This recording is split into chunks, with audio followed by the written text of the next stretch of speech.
Comment organiser des dégustations de vin, que ce soit entre amis ou à plus grande échelle, ou bien comment monter même votre club d'œnologie pour pouvoir déguster régulièrement avec un groupe de passionnés. Donc voilà ce qu'on va voir aujourd'hui dans l'épisode de ce podcast du vin pas à pas. Je suis Yann Rousselin de l'école de dégustation Le Coam et des masterclass de la dégustation.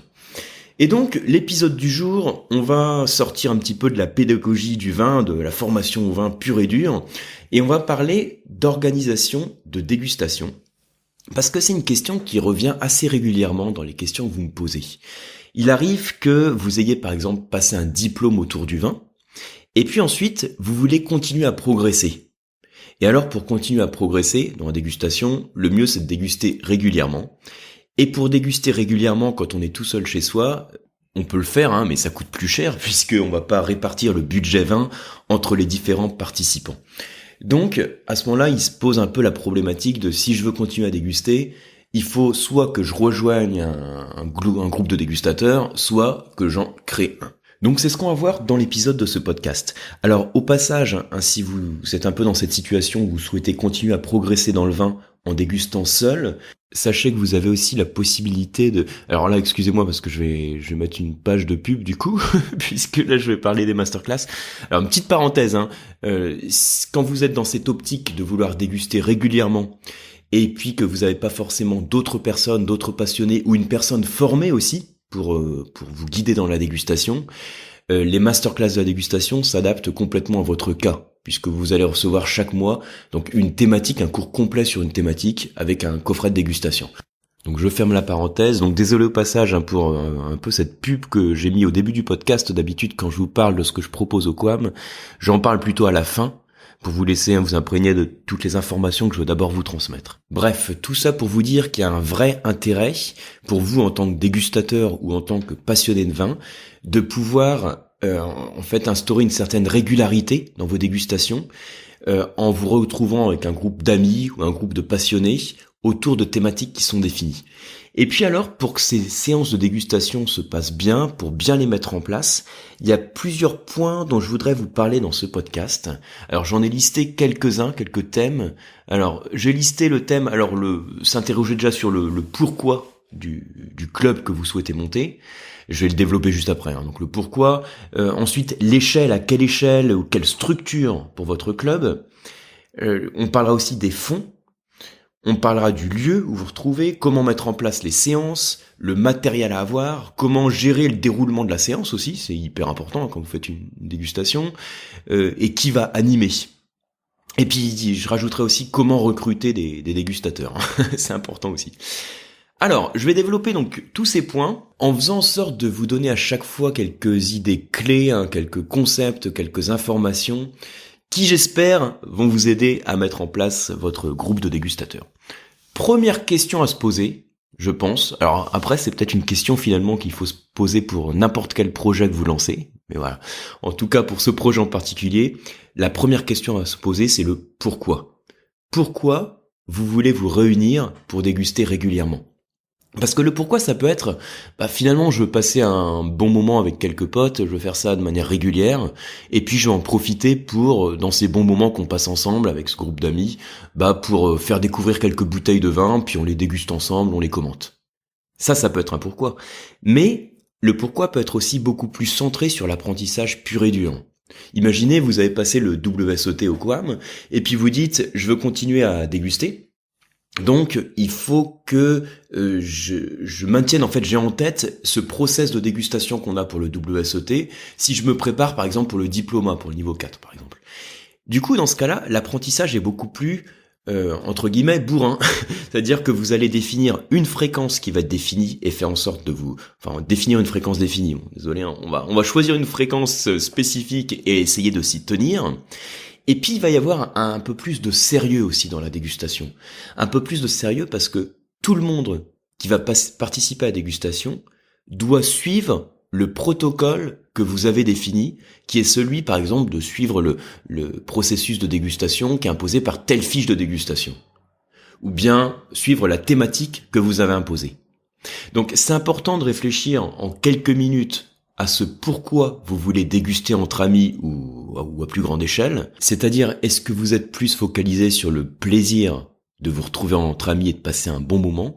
Ou est-ce que votre objectif principal, c'est de vous former, c'est d'apprendre, c'est de découvrir des vins? Et donc, une fois que vous avez réfléchi à ce pourquoi, à cet objectif de déguster régulièrement, d'avoir un groupe de passionnés, vous pouvez vous interroger sur ce que j'appelle l'échelle du club, l'échelle du groupe. Et là, alors pour faire simple, dans le cadre de ce podcast, je vais définir deux échelles possibles. Il y a l'échelle que j'appelle le noyau ou l'échelle que j'appelle le club. Voilà, c'est deux approches sur votre groupe de dégustateurs. Soit c'est un noyau, soit c'est un club. Un noyau, en gros, vous êtes 3 dégustateurs, 5-6 dégustateurs, allez, vous êtes juste 8 Pékins, 8 passionnés, et vous vous retrouvez régulièrement pour déguster. Ça, c'est une petite structure, le noyau. Le club, vous êtes plus nombreux. Vous pouvez être 10 dégustateurs, 15, voire une vingtaine de dégustateurs. Et dans ce cas-là, c'est important aussi de s'interroger sur l'échelle. Est-ce que c'est plutôt noyau? Est-ce que c'est plutôt club? Cette échelle, elle peut aussi découler du pourquoi qu'on a défini précédemment. Et si vous êtes sur une échelle club, c'est-à-dire entre guillemets à plus grande échelle, ça peut être vraiment intéressant d'envisager de créer une association ou de créer ça peut être de créer une section œno dans une association, hein, et vous allez voir une association de quartier et vous créez une section œnologie. Alors, pourquoi quand c'est à plus grande échelle, 10 personnes, 20 personnes, voire plus, c'est important d'envisager de créer une association? Déjà, ça va être pour gérer les fonds, pour gérer l'argent. Parce que quand vous allez déguster, vous allez acheter des vins. Si vous avez un grand groupe, si vous avez plus de bouteilles à acheter, donc plus de références de bouteilles, voire des bouteilles un peu plus haut de gamme, etc., c'est important de pouvoir gérer les fonds. Et dans ce cas-là, pour les gérer de manière beaucoup plus formelle, créer une association, c'est complètement cohérent. Voilà. Donc ça, c'est le point. Imaginez donc l'échelle, la structure. Soit c'est noyau, soit c'est club. Alors justement, je parlais des fonds, donc c'est ce qu'on va voir tout de suite. Les fonds, donc c'est-à-dire l'argent dont vous allez avoir besoin pour acheter les bouteilles, va différer selon l'échelle. Si vous êtes sur une échelle noyau ou si vous êtes sur une échelle club, c'est pas la même chose. Je viens de le dire tout à l'heure. Imaginez sur une échelle noyau, vous avez 4 potes avec qui vous vous retrouvez pour déguster des bouteilles. Alors là, soit c'est beaucoup plus souple. Là, dans l'idée, tout le monde peut payer au moment de l'achat des vins. Vous dites tiens, on va faire telle thématique, on va mettre tant de budget vin, est-ce que ça vous va? Oui, ok, ça va à tout le monde. Bon, je vais les acheter, est-ce que vous pouvez me faire un virement, etc. Donc éventuellement, si c'est un groupe de 4 personnes, ils peuvent payer sur place. C'est beaucoup plus souple, c'est beaucoup plus freestyle et ça fait partie du truc. C'est pas grave, c'est une échelle noyau, c'est un petit groupe, c'est plus informel. Pour gérer l'achat des bouteilles, le budget n'est pas non plus le même, donc vous n'êtes pas obligé d'avoir un fonctionnement aussi formel que si vous avez une échelle club. L'échelle club, donc 10 personnes, 20 personnes, qui rejoint souvent une optique d'apprentissage et de formation sur la durée. Donc ce que je vous disais tout à l'heure, c'est je vous recommande de créer une asso ou une section œno, et puis de fonctionner sur la base d'une cotisation annuelle ou trimestrielle. Vous demandez une participation par personne de 20 € pour telle période, ou une participation par séance, mais qui soit définie à l'avance. C'est-à-dire que là, vous allez plus être dans la négociation en disant tiens, est-ce qu'on met plutôt un budget de 50 € ou de 150 € sur les bouteilles qu'on va acheter. Là, vous allez imposer une cotisation pour une période de temps. Et en fonction du nombre de personnes que vous avez dans le club, vous aurez un budget qui sera défini, qui vous permettra de choisir les bouteilles. Donc c'est pour ça, c'est important, j'ai insisté sur la première question du pourquoi, parce que de la question du pourquoi découle l'échelle, noyau club, et de la question de l'échelle découlent les fonds. Et puis voilà, désolé de vous parler des fonds dès le début des différents points à voir, mais c'est important parce que c'est ce qui permet aussi de faire vivre votre groupe finalement. Alors, ensuite, il y a un autre point à voir, c'est le lieu où vous allez vous retrouver pour déguster les vins. Et là encore, donc dans tout ce podcast, je fonctionne un peu comme ça, je fais la distinction entre l'échelle noyau ou l'échelle club. L'échelle noyau, comme vous êtes, allez, 4, 5, 6, je dis voilà, peut-être jusque 7, 8 personnes, c'est de la petite échelle. Vous pouvez donc vous retrouver simplement chez vous ou dans un resto. Vous pouvez prendre un resto dans lequel il n'y a pas de droit de bouchon. Vous savez que ce qui arrive la plupart du temps dans un restaurant, c'est que si vous amenez vos bouteilles de vin dans le restaurant, vous allez devoir payer un tarif pour ouvrir la bouteille de vin. C'est ce qu'on appelle un droit de bouchon. Le droit de bouchon, en fonction du restaurant, en fonction de la ville où vous vous trouvez, en fonction du pays aussi, ça peut être 6 euros, 7 euros, 8 euros, 10 euros, 20 euros par bouteille ouverte, ça dépend complètement du resto. Il existe des restaurants qui n'ont pas de droit de bouchon, donc ça peut être une bonne option pour vous réunir avec le club, mais je vous préviens, c'est loin d'être le plus courant. Mais bon, ça peut se faire. Et après, une autre option donc à l'échelle club, c'est important quand vous êtes à l'échelle club, donc plus de personnes, d'envisager de le faire dans une salle, d'où l'intérêt aussi de constituer une section ENO ou de créer une association, parce que ça vous permet d'avoir éventuellement une salle qui soit prêtée par la mairie par exemple. Donc là, ça donne beaucoup plus de flexibilité, beaucoup plus de facilité. Donc ça, c'est la question du lieu. Alors ensuite, comment mettre en place les séances, donc les séances, les dégustations que vous allez organiser. Alors, ce qu'il faut faire, ce que je vous recommande vraiment, c'est de définir au préalable un thème. Sinon, ça part vraiment de tous les côtés. Donc, un thème pour une petite session de dégustation, ça peut être un cépage. Voilà, on va déguster par exemple des vins à partir du cépage Riesling, ou à partir de la Syrah, à partir du Cabernet Franc. Vous définissez un thème. Ça peut être aussi une région viticole. On va déguster des vins de Bordeaux. On va déguster des vins du Languedoc-Roussillon. On va déguster des vins de la Rioja, par exemple, en Espagne. Ou bien, ça peut être une appellation. On va déguster des Châteauneuf-du-Pape. On va déguster des Pauillac. On va déguster des Chinons, par exemple.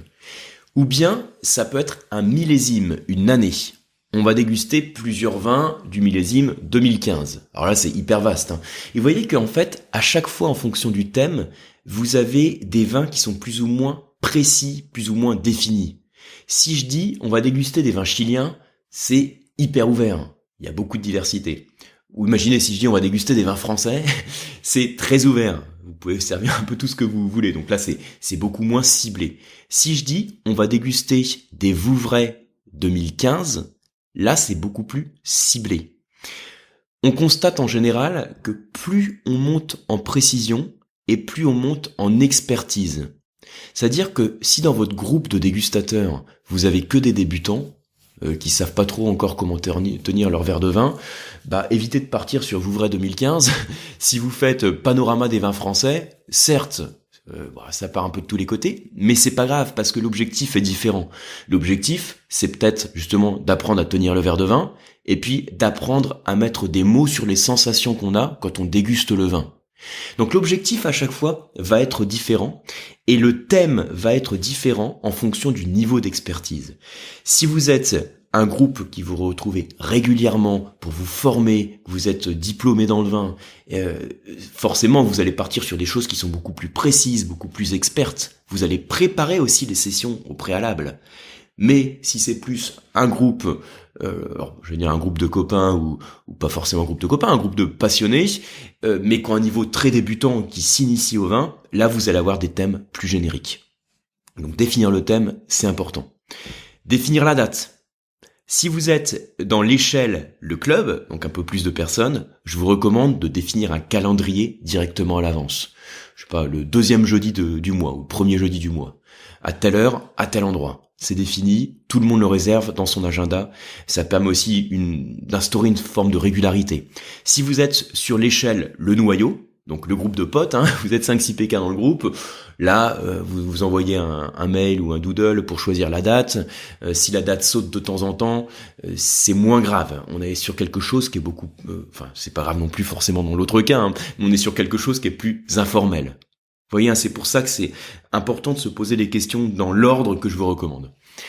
Alors, l'autre chose, c'est quand vous avez, pour mettre en place la séance, toujours donc préciser la date, le lieu, le thème, vous pouvez éventuellement préparer un petit quiz sur le thème. Donc ça vous impose à vous qui m'écoutez en tant qu'organisateur de la dégustation, éventuellement en tant qu'animateur, de vous former un petit peu sur le thème qui va avoir lieu. Si vous êtes déjà formé au vin, vous pouvez aussi donc faire un petit quiz 5-6 questions, mais qui permet aussi d'apporter un petit challenge, un petit jeu autour de la dégustation. Donc voilà pour la mise en place des séances. Alors, le matériel, bon là je passe très vite dessus, hein. Vous allez déguster du vin, donc vous prenez des verres à vin, vous les fournissez, c'est quand on a un groupe de dégustateurs qu'on anime, fournissez le matos, et ça permet à tout le monde d'avoir ce qu'il faut pour bien déguster, donc le verre, les crachoirs, de quoi prendre des notes, donc ayez quelques stylos sur place, des fiches de dégustation, donc moi je vous propose plein de formats de fiches de dégustation, hein.